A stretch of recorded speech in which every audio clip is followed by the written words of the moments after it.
આજે ટ્રિપલ ના most IMP ક્વેશ્ચનની અંદર આપણે માઇક્રોસોફ્ટ વર્ડના ક્વેશ્ચન લઈશું. આની પહેલા આપણે કમ્પ્યુટર ફંડામેન્ટલના ક્વેશ્ચન જોયા. આજના વિડીયોમાં આપણે માઇક્રોસોફ્ટ વર્ડના ક્વેશ્ચન આગળ કરીશું. તો માઇક્રોસોફ્ટ વર્ડના ક્વેશ્ચનમાં સૌથી પહેલો ક્વેશ્ચન છે વર્ડ એપ્લિકેશનનું 2007નું વર્ઝન આપણે કમ્પ્યુટર લેબમાં ઉપયોગ કરીએ છીએ. અગર તમને પ્રશ્ન પૂછવામાં આવે કે આપણે કમ્પ્યુટરમાં ક્લાસમાં આપણે કયું વર્ઝન અત્યારે યુઝ કરીએ, તો એનો જવાબ આવશે 2007. વર્ડ ફાઇલનું એક્સટેન્શન શું થશે? તો વર્ડ ફાઇલનું એક્સટેન્શન .docx. આ વર્ડ ફાઇલનું એક્સટેન્શન છે .docx. વર્ડમાં નવી બ્લેન્ક ફાઇલ ઓપન કરવા ખાલી જગ્યા શોર્ટકટ કીનો ઉપયોગ થાય છે. તો વર્ડમાં નવી બ્લેન્ક ફાઇલ ઓપન કરવા માટે Ctrl+N શોર્ટકટ કીનો યુઝ થાય છે. Ctrl+S શોર્ટકટ કીનો ઉપયોગ ફાઇલ સેવ કરવા માટે થાય છે. ફાઇલને સેવ કરવાની હોય ત્યારે Ctrl+S શોર્ટકટ કીનો યુઝ થાય છે. સેવ કરેલી ફાઇલને ઓપન કરવા માટે ખાલી જગ્યા શોર્ટકટ કીનો ઉપયોગ થાય છે. તો સેવ કરેલી ફાઇલને ઓપન કરવા માટે Ctrl+O શોર્ટકટ કીનો ઉપયોગ થાય છે. વર્ડ ફાઇલને પ્રિન્ટ કરવા માટે Ctrl+P શોર્ટકટ કીનો ઉપયોગ થાય છે. વર્ડ એપ્લિકેશનને બંધ કરવા માટે Ctrl+W નો ઉપયોગ થાય છે. આ દરેક ખાલી જગ્યાઓ ખાસ યાદ રાખવા લાયક છે. દરેક શોર્ટકટ કી બીજી રીતે પણ તમને પૂછી શકે, ક્વેશ્ચનમાં પણ પૂછી શકે. ત્યાર પછીનો ક્વેશ્ચન છે અનડુ માટે Ctrl+Z અને રીડુ માટે Ctrl+Y શોર્ટકટ કીનો ઉપયોગ થાય છે. સિલેક્ટ કરેલા ટેક્સ્ટની કોપી માટે, મતલબ કોઈ પણ ટેક્સ્ટની કોપી કરવા માટે Ctrl+C અને પેસ્ટ કરવા માટે Ctrl+V કમાન્ડનો ઉપયોગ થાય છે. કટ, કોપી, પેસ્ટ કમાન્ડ ખાલી જગ્યા ગ્રુપમાં હોમ ટેબ પર આવેલ છે. તો કટ, કોપી અને પેસ્ટ જેવા ઓપ્શન એડિટ ગ્રુપમાં આપેલા હોય છે. પેરેગ્રાફને અલાઇન કરવા માટે હોમ ટેબ પર પેરેગ્રાફ ગ્રુપનો ઉપયોગ થાય છે. ફાઇન્ડ અને રિપ્લેસ કમાન્ડની શોર્ટકટ કી Ctrl+F અને Ctrl+H. મતલબ ફાઇન્ડ માટે Ctrl+F યુઝ થાય અને રિપ્લેસ માટે Ctrl+H યુઝ થાય. પિક્ચરને ઇન્સર્ટ કરવા માટે ઇન્સર્ટ ટેબનો ઉપયોગ થાય છે. ડેકોરેટિવ ટેક્સ્ટ માટે વર્ડ આર્ટનો ઉપયોગ થાય છે. જ્યારે કોઈ પણ ટેક્સ્ટ હોય એને ડેકોરેશન આપવું હોય તો તમે વર્ડ આર્ટ ઓપ્શનનો યુઝ કરી શકો, અને આ વર્ડ આર્ટ ઓપ્શન ઇન્સર્ટ મેનુની અંદર આપેલું હોય છે.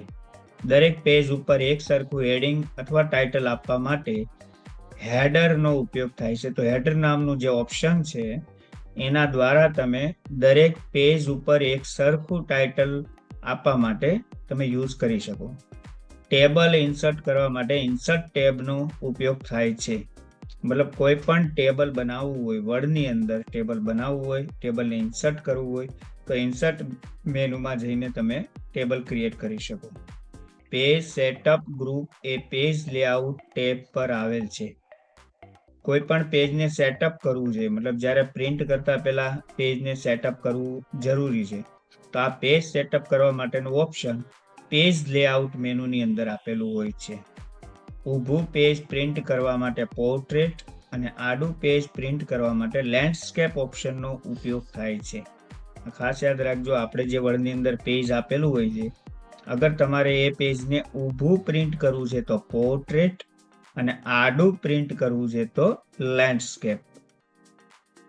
નોર્મલી A4 સાઇઝના પેપરનો વપરાશ થાય છે. મતલબ જ્યારે આપણે કોઈ પણ પ્રિન્ટ કરીએ ત્યારે જે આપણે પેપરનો યુઝ કરીએ છીએ એ પેપરો નોર્મલી A4 સાઇઝના હોય છે. ન્યૂઝપેપર સ્ટાઇલથી 2 કે વધુ કોલમમાં પેરેગ્રાફને પ્રિન્ટ કરવા કોલમ ઓપ્શનનો ઉપયોગ થાય છે. એટલે જ્યારે પેપર સ્ટાઇલમાં 2 કે વધુ કોલમમાં પેરેગ્રાફ જ્યારે પ્રિન્ટ કરવો હોય ત્યારે કોલમ ઓપ્શનનો યુઝ કરવામાં આવે. પેજ લેઆઉટમાં સ્પેસિંગ કમાન્ડનો ઉપયોગ 2 પેરેગ્રાફ વચ્ચે સ્પેસ આપવા માટે થાય છે. તો આ બી યાદ રાખજો, પેજ લેઆઉટમાં સ્પેસિંગ કમાન્ડનો ઉપયોગ બે પેરેગ્રાફ વચ્ચે સ્પેસ આપવા માટે થાય છે. ડોક્યુમેન્ટ ગ્રુપ એ વ્યૂ ટેબમાં આવેલ છે. પેરેગ્રાફને ડાબી અને જમણી બંને બાજુથી અલાઇન કરવા માટે જસ્ટિફાઈનો ઉપયોગ કરવામાં આવે છે. તો પેરેગ્રાફને લેફ્ટ માટે લેફ્ટ અલાઇનમેન્ટ હોય છે, રાઈટ માટે રાઈટ અલાઇનમેન્ટ, સેન્ટર માટે સેન્ટર અલાઇનમેન્ટ.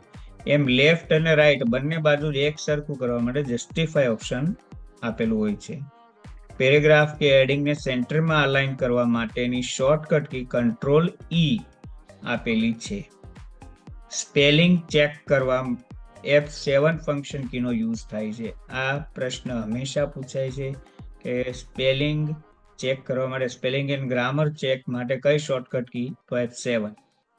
અંડરલાઇન માટે Ctrl+U શોર્ટકટ કીનો ઉપયોગ થાય છે અને પેરેગ્રાફને રાઈટ બાજુ અલાઇન કરવા માટે Ctrl+R નો ઉપયોગ કરવામાં આવે છે. કે જ્યારે રાઈટ અલાઇનમેન્ટ કરવાનું હોય ત્યારે એની શોર્ટકટ છે Ctrl+R. MS વર્ડ રન ઓપ્શનથી ઓપન કરવા માટે રન ઓપ્શનમાં તેની કીવર્ડ લખવામાં આવે છે. ત્યાર પછી એન્ટર કે ઓકે આપવાથી વર્ડ પ્રોગ્રામ ઓપન કરી શકાય છે.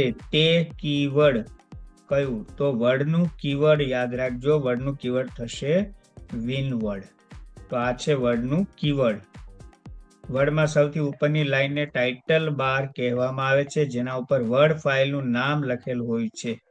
અને વર્ડ ફાઇલનું નામ જ્યારે નવી ફાઇલ ઓપન કરો ત્યારે વર્ડ ફાઇલનું નામ હંમેશા document1 હોય છે, એ બી યાદ રાખજો.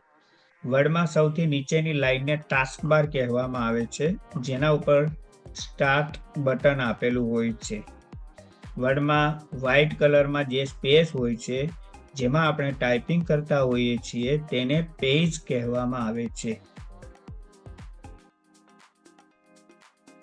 વર્ડમાં પેજના ઉપરના ભાગમાં સ્કેલ ટાઈપ લાઈન આપેલ હોય છે, તેને રૂલર કહેવાય છે, જે પેરેગ્રાફને સેટ કરવા માટે ઉપયોગી છે. અથવા એમ પણ કહી શકો પેરેગ્રાફના માર્જિન, પેજના માર્જિન સેટ કરવા માટે યુઝ થાય છે.